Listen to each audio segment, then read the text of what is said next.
और आंध्र प्रदेश में भी कोरोना वैक्सीनेशन के ड्राई रन का अमल जारी है। आज आंध्र प्रदेश के तमाम 13 अजला में ड्राई रन जारी है। हर अजला में इसके लिए 3-3 सेंटर बनाए गए हैं। आज दिन भर में 975 लोगों में ये वैक्सीन लगाई जाएगी। ड्राई रन के मद्देनजर तमाम तर जरूरी इंतजाम किए गए हैं।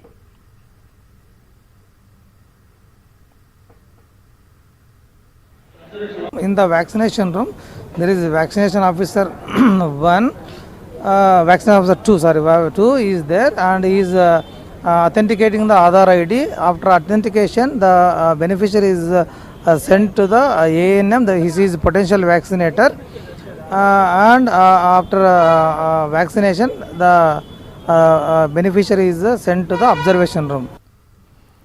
और वहीं महाराष्ट्र में भी कोरोना वैक्सीनेशन की तैयारियां मुकम्मल कर ली गई है। रियासत के वज़ीर सेहत राजेश टोपे ने जालना ज़िले में तैयारियों का जायजा लिया।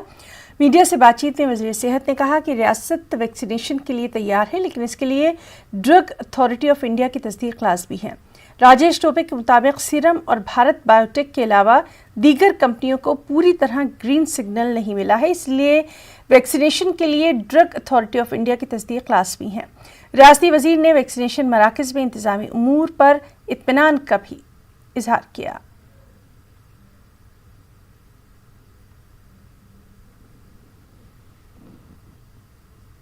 मुझे ऐसा लगता है कि आज गवर्नमेंट ने